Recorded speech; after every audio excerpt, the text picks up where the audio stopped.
I have Heidi Schauster with me today, so I'm going to read Heidi's bio for you. So, Heidi is a nutrition and body image therapist, somatic experiencing practitioner, clinical supervisor, and embodiment warrior who speaks and writes about whole self wellness. She has practiced in the Boston area for nearly 30 years and is the author of the award winning book Nourish: How to Heal Your Relationship with Food, Body, and Self, and the new book Nurture: How to Raise Kids Who Love Food, Their Bodies, and Themselves. Heidi is a lifelong dancer, a plant lady, and the proud mama of two outrageous young women. Welcome, Heidi, to the podcast. Thank you so much for having me, Victoria. I'm excited to get started. Shall we start with 10 quick fire questions? Sure. All right, let's go. I guess so. I mean, I say quick, some of them aren't quick, but we'll give it your best. Okay, Okay. great. If you could have any animal as a pet, mythical or real, what would it be and why? Wow. Um, that's such a great question. I would say that I would love to have a winged horse as a Oh, pet. I think that would be fun because I remember as a child at camp really liking being on a horse, and then the wings would just add to it. with you on that one. Flying Yeah. horse, that's a unicorn, right? I mean, it could have a horn, sure. But like as long as it has wings, I guess it could be a Pegasus then, right? If it just has wings. That's Yeah. it. Yeah. Favorite food? Favorite food, it's a tie between mango and chocolate. Oh, what about mango chocolate? That would be amazing. If you could master any instrument overnight, what would it be and why? I have always wanted to play the violin, and maybe someday I will, but I wish I had learned it as a young person because I love it so much. Beautiful, Mhm. right? Mhm. Can't play the violin. What's Mhm. the funniest or most embarrassing thing that's ever happened to you in public? Wow. What is the funniest thing? I wish I had a really good story that I could just pull. Um, Actually, I don't know if it was like, I guess it was very embarrassing and it could have been painful, but I used to be a stilt performer. Oh, Um, and one time I was in a parade and I fell. And it was like, it was not dangerous, like I was fine, but it was more humiliating because, the last thing you want to do when you're in a parade making everyone smile is to have them all go, I bet they so laughed when they knew you were okay, though. yes, yeah, it was fine. It's a good share, that one. Yeah, you like learn how to fall correctly when you do that for a while. Yeah, I can imagine. Wow. Okay, if you could only listen to one song for the rest of your life, which one would it be? Oh, that would drive me crazy if I could only listen to one song over and Yeah, over and over again. So I don't know if I'd want to listen to anything over that's and the over because I point. think my brain would just implode. That's my answer. Mm, Uh, good answer. All right. Oh, what's the most adventurous thing you've ever eaten, and did you like it? um, wow. I'm probably not as adventurous as a lot of listeners, actually, in terms of I haven't traveled to like too many exotic places. Um, but I have had like I think it was alligator tail, and I actually was pretty good. Oh, interesting. Tasted Nice. like chicken. Like really, it did taste like chicken. Oh, okay. Interesting. And next one, where's your favorite place to go on holiday or vacation? I like to go someplace new. If I had a choice, I'd want to go someplace I'd never been before. Um, but in terms of places that I've been to that I really want to go back to, I would say it's Italy and Scotland. Mm, I'm from Scotland. My surname was, before I was married, was Scottish.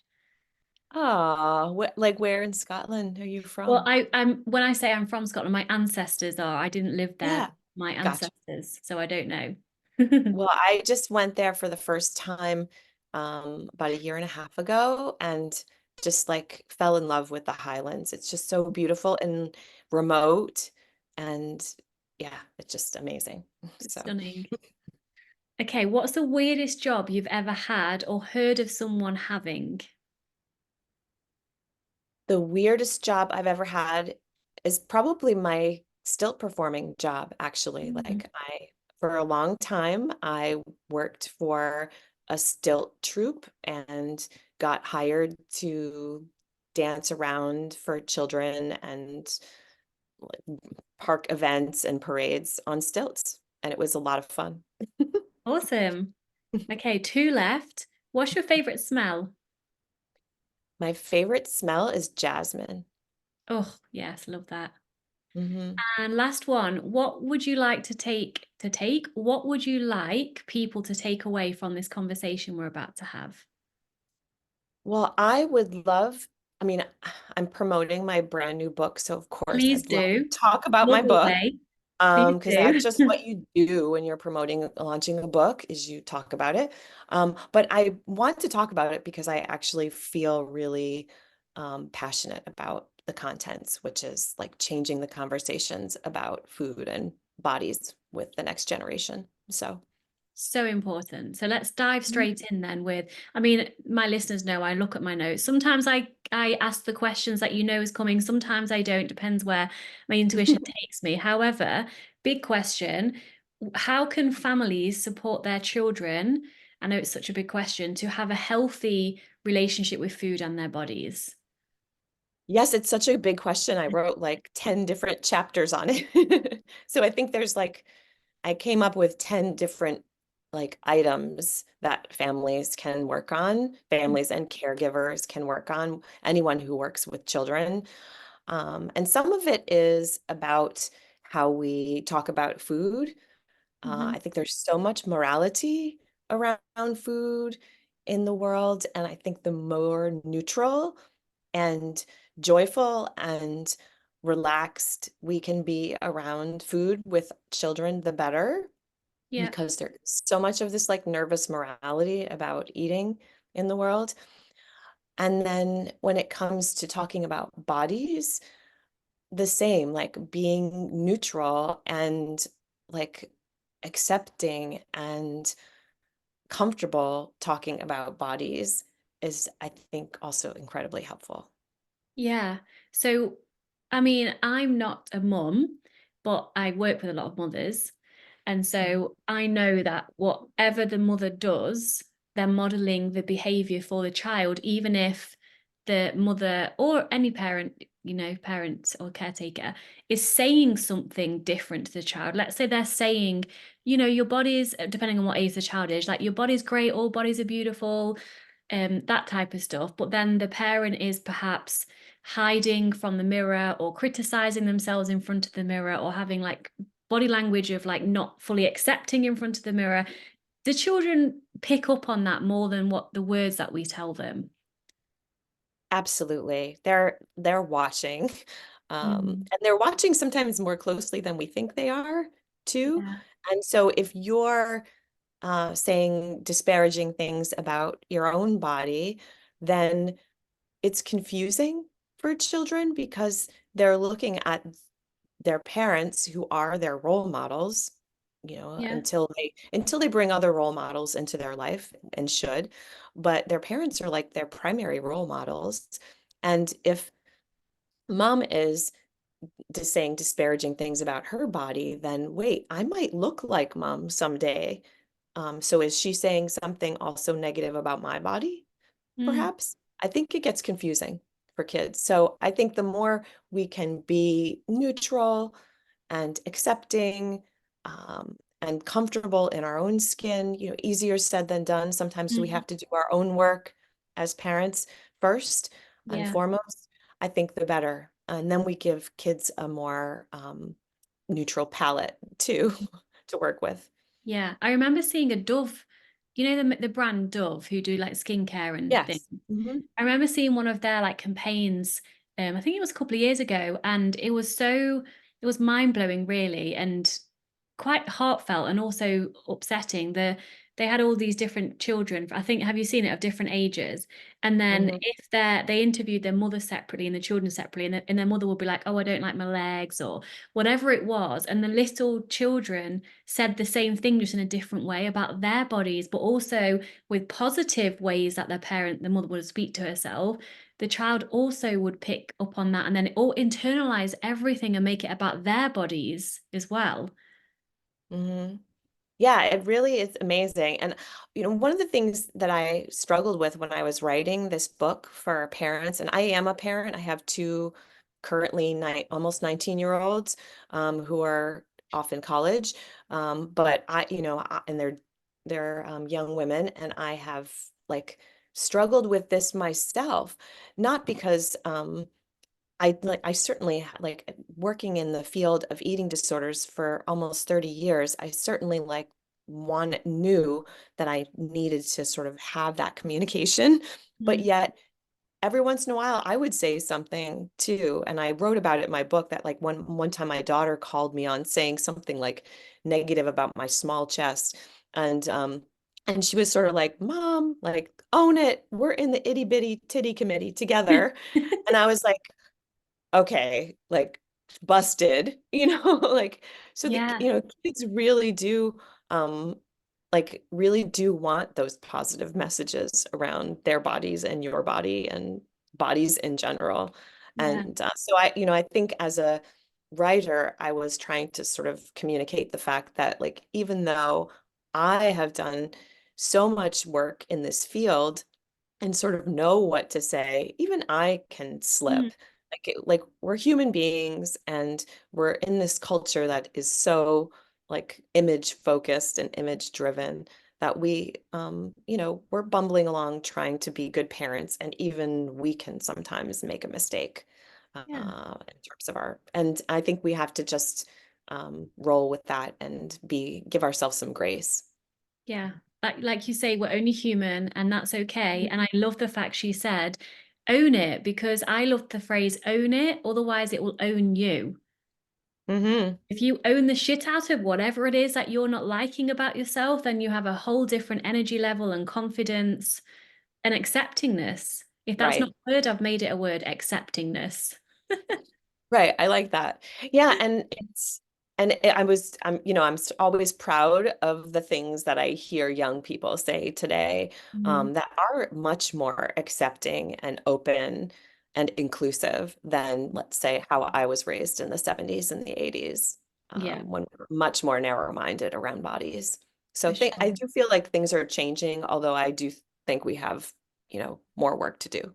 Yeah, I agree with that for sure. And we're here doing the work and spreading the love, and it all starts with us, right? In order to show Absolutely. our children, and I say, not metaphorically for me, in order to show our children that it's okay to fully accept who we are and love ourselves, we first need to do that and practice that every day for us Hmm. first.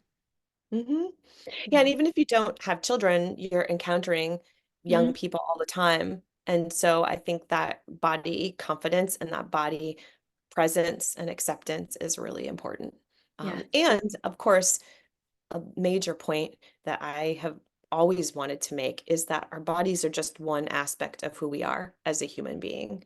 I know you agree with me there, that we don't want to put too much importance on the body Mm. with our children, because it's just one aspect of who we are. Yeah. Uh, Love that.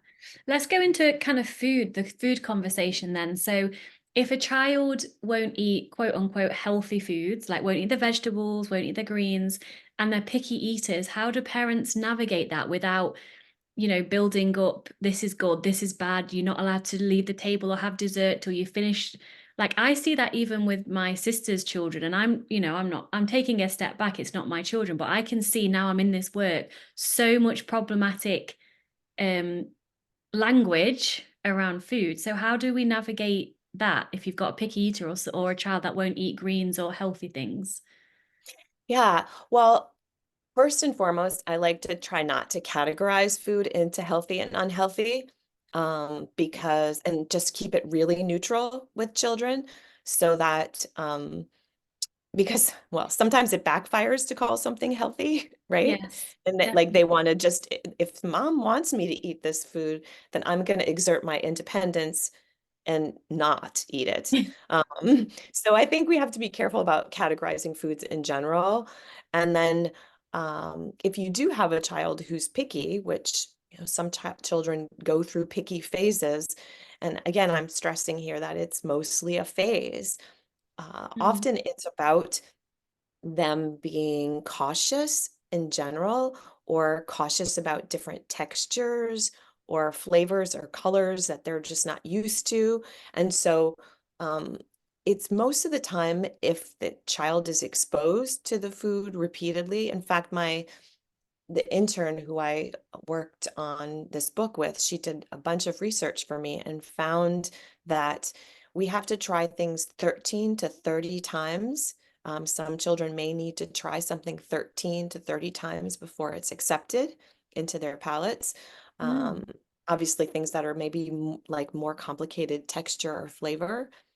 And so some of that is just exposure mm, and time. And I think if parents are nonchalant about it and not like not having too much emotion about it, then the child isn't going to develop too much emotion about it either, and they're more likely to maybe try it next time. mm. So uh, I think some of the challenge comes when the parent kind of steps over into the child's lane and is then either trying to force them to eat certain things or force them to eat things in a certain order. Mm. And child, as they're exerting their newfound independence at different stages, might say, "No, I'm not going to do that." Um, you want to not have food be the place where they exert their independence. Yeah. So keeping things like neutral and fun and light in general will help. So what would that look like then? Would it look like having dessert if, the family chooses to have dessert on the table at the same time as like the dinner? Like how would that look? How would it look like practically? Yeah, it's a great question. I actually was one of those parents who did that, and it worked out fine in my household.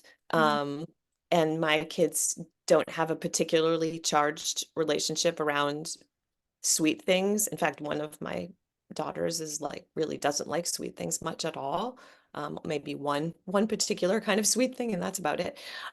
So they that worked out for us, but that doesn't always work for every household, especially if sweets have already become charged. mm, yeah. Um, and so it might be that sometimes you serve dessert and sometimes you don't. And again, being nonchalant about it. If the child is jumping up and down and saying, "I want ice cream," um, to just say, "We're not going to have ice cream tonight, but we might have it later this week." And just nonchalantly, not with a lot of emotion. Um, and or like, you know, if if there are certain foods that have already become charged, Mm, like in the household, let's say some like cookies or something have become charged, then you like set some reasonable limits around them so that there's a portion that everyone in the household can abide by that gets mm, served, including the adults. yeah. I think it's really important that siblings not be treated differently when it comes to food, where some siblings get like full access to all the snacks and treats they want and some don't. I think that can be really problematic.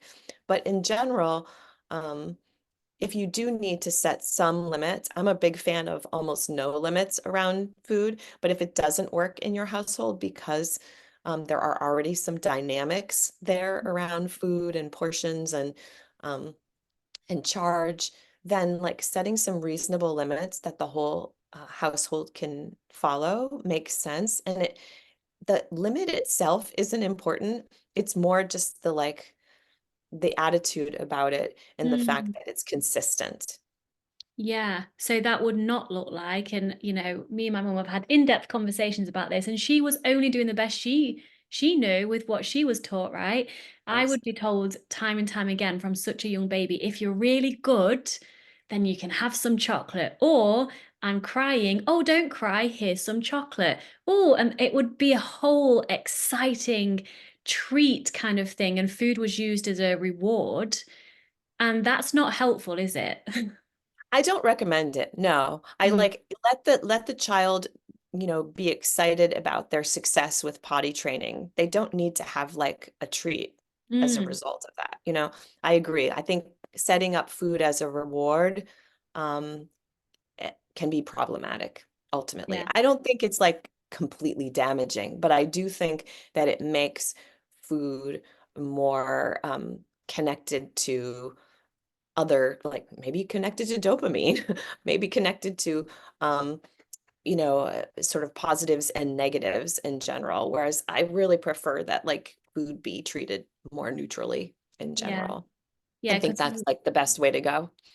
yeah, because for me that led to, and that I'm glad I had the experience I had because I wouldn't be where I am now. But that led to a lot of emotional eating that turned into binge eating because if I was only allowed sweets and chocolate when I was good, as a teenager or as an older adult, if I wasn't good, I would use that food for comfort and feel even worse because I didn't deserve it. And then the whole shame spiral would kind of continue. Whereas now I see chocolate was used to be my thing. Now chocolate's just chocolate. It's delicious, but it's Mhm. not on a pedestal anymore. Whereas it used to Right. be on a pedestal up until like a couple of years ago. I was like so excited for chocolate. And yeah, I look forward to posh, expensive chocolates on special occasions, but it's just chocolate and that's it. Yeah. Yeah, you and me both. I Mm, totally can resonate with that as well. Like food preferences are fine to like for children to mm, have, but it's different when there's like a strong emotional and psychological charge around a particular food. And it's usually because that food has been taken away or yeah. used as a reward.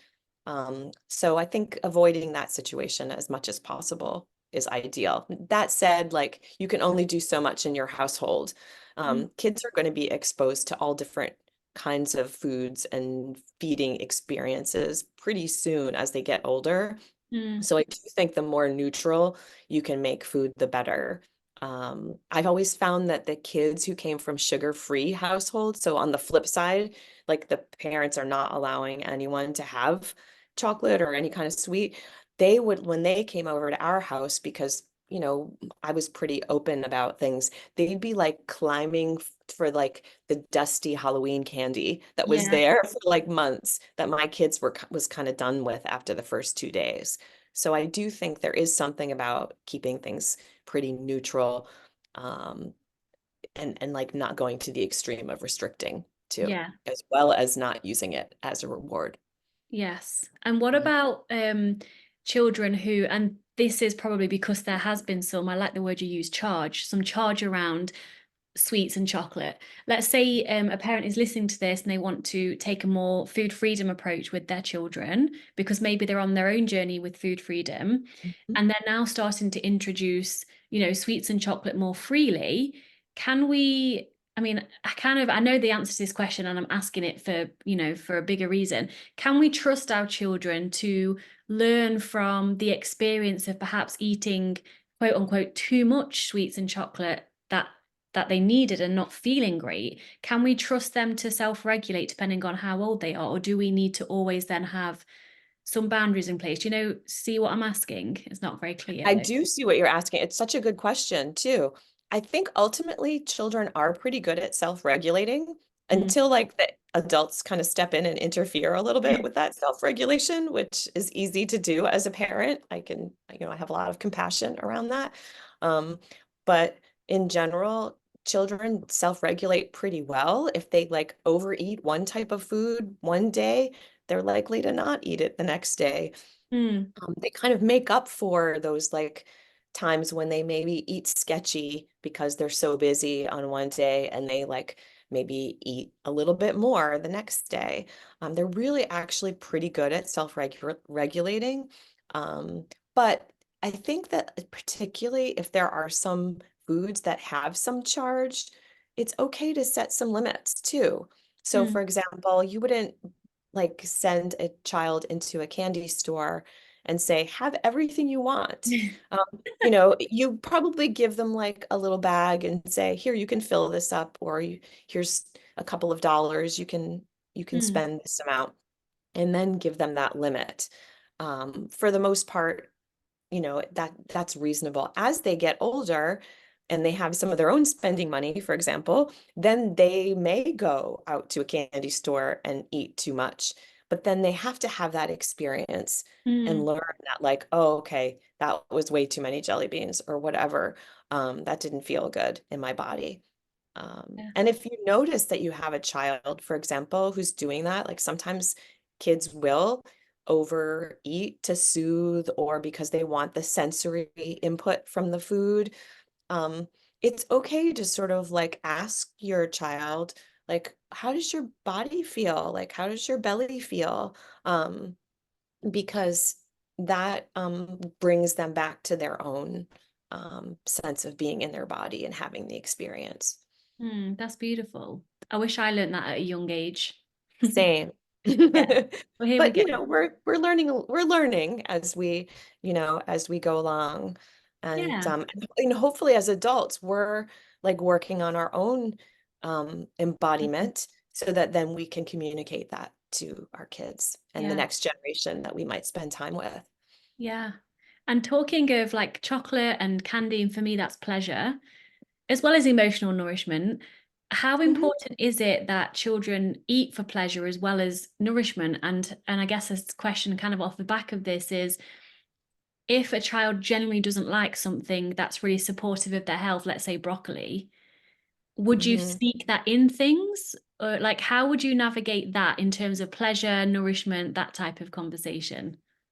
Yeah, I think pleasure is incredibly important. And I'm a nutritionist, I'm a registered dietitian, so I do value good balanced nutrition, but I also value pleasure. And I think that's almost more important today, where there's just so much morality around what's healthy and what's not healthy to eat, that like in some ways we have to preserve the pleasure of eating for our children. So I think it's very important. Did I answer your question Yeah, it's enough? important for us too, I Yeah. think, because we're told by, diet culture and things like that. Even like, I don't know if you have Galaxy over there. It's like a brand of chocolate. I think you call it Dove actually. In different places, it's called different Okay. things. Okay. There was an advert I remember when I was growing up. It was a bunny. So it was like a cartoon, sexy bunny having this Galaxy. And then the slogan was guilty pleasure. So Sure. Hmm. automatically, just from an advert, which is selling chocolate bars, you're linking pleasure to guilt. And I so, know it's a bummer. yeah, it is right. And so it's almost like I can only have pleasure in chocolate if I've earned it by dieting all day or exercising, or other than just showing, I guess, ourselves and then our children that it's okay to have something pleasurable to eat just for the sake of it being pleasurable and enjoyable. Right. Right. Yeah. And it's too bad that there has to be guilt Mm, equated with that pleasure. There really doesn't. Like we no. should be enjoying food. Food is enjoyable. And I find that like when the clients that I work with, when they really can embrace and enjoy the pleasure of eating, it comes into balance more. Yeah. There's not, I think, yes, like food is representative of love and care in so many ways, and that's why it gets tangled up and we have disordered eating. Mm, But in general, like coming back to sort of a more joyful, easeful relationship with food is sort of what feels best. And we can start children off with that um, sort of more easeful relationship with food, especially if it's approached that way in the household yeah. as much as possible. I mean, the culture is just there, and there's nothing we can do about our culture, and there's some very toxic influences, Mm. but I think we can do our best. We can. And what Mhm. about the broccoli situation? So would you, as a mum, like sneak broccoli? I mean, it's not, it doesn't have to be broccoli. It might be greens in general, vegetables in general. Would you like sneak that in? Would you encourage the child to find ways of adding stuff to this green vegetable that they might like? Like, I guess everyone's different. Yeah, I mean, one of the things I like to encourage parents to say to children is, when I was little, I didn't like broccoli either, but Mm. now I really love it and think it's yummy. Would tonight be a night that you feel like you could try some? Mm. Mhm. And if the kid like puts their arms, across their chest and says no, you pick your battles. This might not be the night to try something that's like more foreign. Yeah. Um, but in general, I do think that um, trying to like coerce or do a dance or sneak Mm. food in doesn't make sense. But definitely continuing to offer it or like let's try broccoli with this cheesy sauce on it tonight and see if like putting something that you really like with it makes it taste better to you. I Mm. think just like being transparent about we're going Yeah. to keep trying food, we're going to keep like trying food in different ways, and we're going to sort of create something that is enjoyable on the Mm. plate. And it's not always going to work. The child may not like what's served. And it can be so hard. I know this as a parent, like when you've worked hard, to create a meal and nobody likes it. It doesn't feel good, especially if like you put your love into your food. But the reality is they're not rejecting you or your love. They're just rejecting something that feels a little foreign to their palates. Mm. And they just may need more exposure and time. Yeah. My nephew, who I think he's like, oh my God, I should know how old he is. Maybe he's 6, maybe he's 5. His favorite food, if you ask him, is raw broccoli.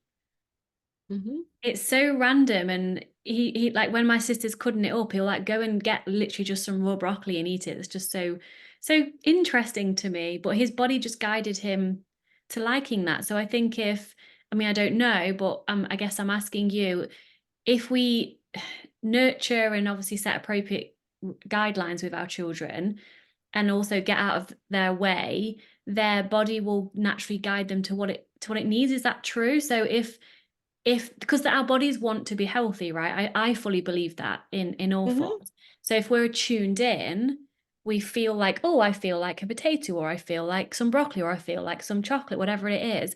Children have that ability even more strongly than we do, unless we've done the work to let go of diet culture.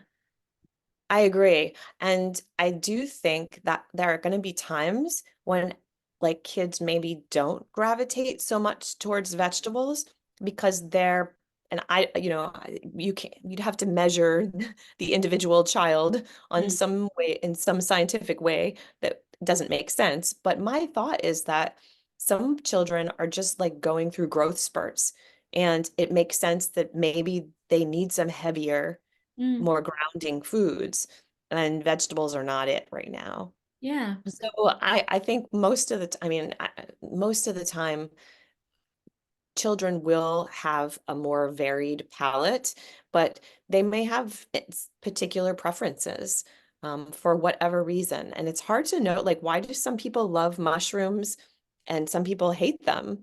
Well, it might have to do with their particular body, or maybe some of the culture around those foods growing up, for sure. Yeah. But I always think that like preferences are kind of interesting. Why does that one child gravitate towards broccoli where another child doesn't? Some of that could be just general temperament. Mm. Some people are just more adventurous with textures and different things, and some are just more cautious. And I had fraternal twins, so I watched them grow up and just be very different in so many different Mm. ways, even though their environment was completely the same. So I think preferences are just something that is there, and I think we want to honor our kids' Mm. preferences and like obviously encourage balance by making lots of different kinds of food available. But we can't force them to eat it, nor should we. So making them available and then staying in our own lane and letting them actually eat the food is really important. Yeah. Okay. And what about like body movement and exercise then? Because of course, natural, enjoyable body movement is healthy for all of us, no matter how old we are. What if a child doesn't want to go outside? and doesn't want to move their bodies? Like, again, how can we encourage and support that without making it bad and wrong if they're not doing that? Great question. I think that that's another area where there's lots of temperament Mm, difference. Like some kids are, and I had two girls like that. One of my daughters was like very like movement oriented. She's like always moving. She's like right, like leading backpacking trips right now. That's her. She just loves to be in her body and moving. And my other daughter is just much more naturally inclined to read or hang out on the couch, and like she's just more chill naturally. And I think we have to honor the different temperaments of different bodies and different personalities for sure, and just make movement a part of family life. So make it fun. Like, both of my daughters have found ways to move that suit them. One of them's backpacking, and the other one likes to go to her like spin classes or whatever at college. So I think that like, it's just different for different bodies. And just like doing things together as a family and making it fun, getting outside mhm. together and encouraging that, especially when you have more influence and the kids are little, I think Yeah, is a wonderful thing. yeah. Bringing kids out into nature when they're in that like early, like wonder kind of stage is a wonderful way to encourage movement in a joyful way, not for the sake of like doing exercise, but for just being in our bodies outside in nature in the fresh air. A natural place, really. Mhm. Yeah. What about if someone is listening to this, watching this, and they think that their child has a difficult or challenging relationship with food and exercise, like, and depending on obviously the age of the child, I'm sure, how would one approach that and then support, and what would the parent do next?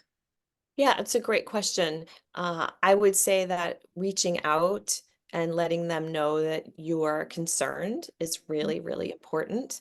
I think it's always better to create early intervention when it comes to food and body problems versus like waiting Mm-hmm. until it's become a more like entrenched pattern. Yeah, So I think the sooner the better to actually let someone know that you're concerned, um, and potentially bring in some help. Uh, yeah, Someone who has eating disorders experience, either a psychotherapist or nutrition therapist. Sometimes we start with one versus the other, depending on the orientation, but bringing in a professional who might be able to help. If it's someone who's under 12, usually we work mostly with the parents, but if the child is 12 and up, then the child would be involved in any kind of intervention as well. yeah. What about a child who is under 12? I mean, this happened to me. I was diagnosed with anorexia. I think it was actually when I was 12.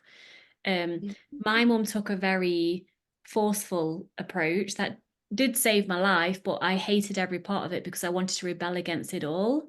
Hmm. Um, I mean, this is a deeper question, but someone who is around the age of 12 or 13, who is still living with the parents under their roof, um, who needs to take responsibility in a way to make choices with support to fully recover. And then there's also the aspect of, but they also need that really strong boundaries and rules. I mean, for me, yeah, it worked, but then it didn't work because it took then another 15 years to actually decide to fully recover myself.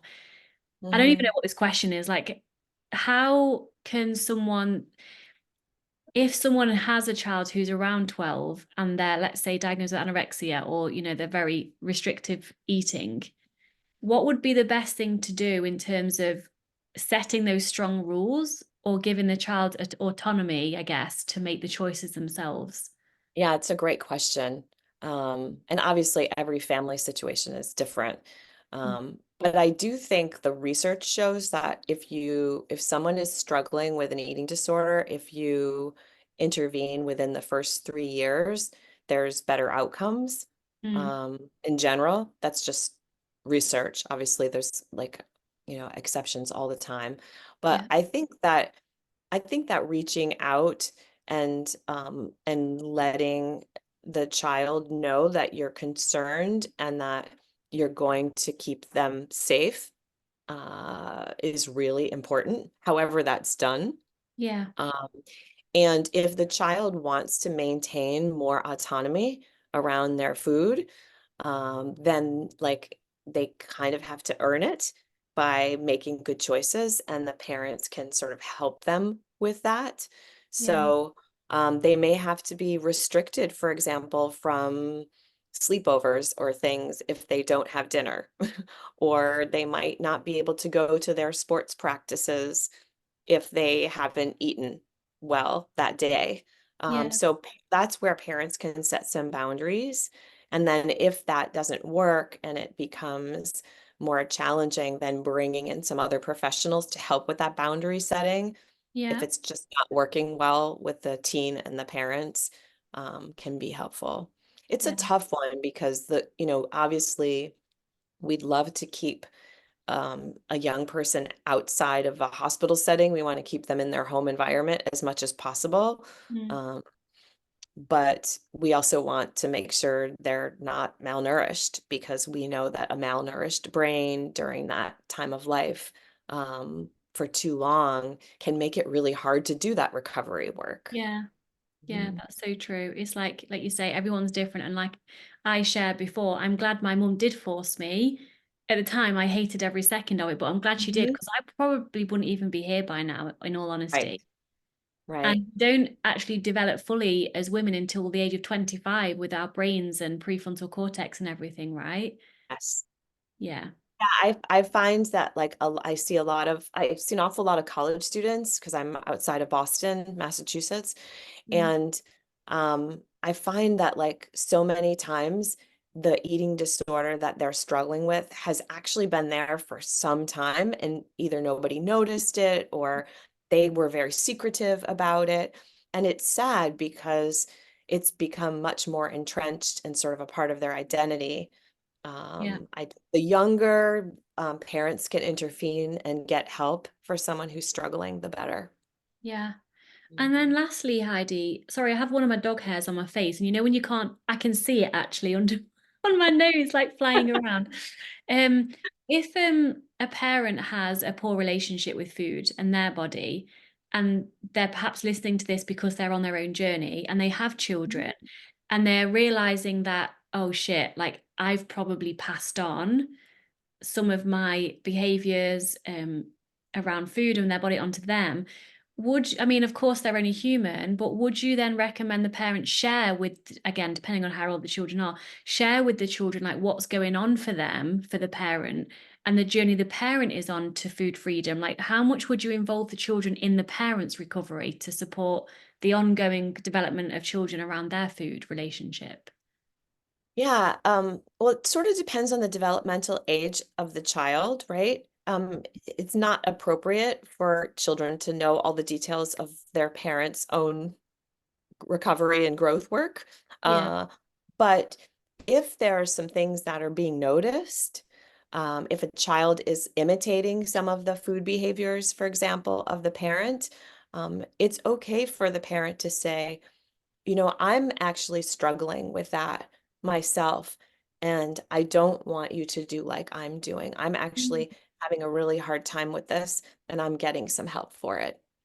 Yeah. I had a client who it's a vignette that I wrote about in the book where the parent really wasn't aware that their 9-year-old knew that they were purging. Uh, Mm. but yet the 9-year-old like said something like, "Oh, my mom eats ice cream and then throws it all up." Um, and she was just like so like surprised by that knowledge that her young person had about her behavior, that she went right up to her child and said, you know, that's not normal. Like, that's not something that is okay to do. And mommy is getting some help for that right now. Mm. And it was important. It was an important intervention. Yeah. Yeah, wow, thank you. So, Heidi, is there anything that I've not asked you that you would like to share about your services, your book, any words of wisdom? Well, you've had some great questions, I have to say, Victoria, so I appreciate this conversation so much. I can tell you and your listeners that they can find my book. It's Nurture, How Mm. to Raise Kids Who Love Food, Their Bodies, and Themselves. And you can find it on my website, which is anourishingword.com. So it's anourishing, WORD.com. It's also available at bookshop.org and Amazon and all the other places that books are available. And please ask for it if you don't see it, because it is available to all bookstores and libraries. Um, and I also write a newsletter bi-weekly, every other week, uh, called Nourishing Words, which is on Substack. So that's another place where if people want to check out my writing a little bit first, or just get some sort of free inspiration, that's available as well. That's awesome, Heidi. And how do you work? Do you work with clients one-to-one or in a group basis? Like, how do you support people? I do. I do one-to-one counseling, both in person and over Zoom, like we're talking here. And I do groups. Right now, I've put like my groups on hold because I'm promoting my book and doing a little book touring. But I do therapeutic book clubs, which means that we read books together around this topic and talk about them. It's part of the support network for people that are in recovery. So that's one of the fun things I really enjoy doing. So I think that come summer or fall, I'm going to start up another therapeutic book club. And I have a couple of authors who are willing to join me for like the last session of the book club. So it's kind of like a fun thing to do, Oh, to how have the author come exciting. and talk as well. Yeah. Mhm. Well, I will obviously link everything below, Heidi, so everyone can access your links easily. And Mhm. thank you for being here. Thank you for your time. And yeah, anything else you'd like to share? Of No, thank you so much for having me. This has been a nice conversation. I really appreciate it. course, you are welcome. Much love to you.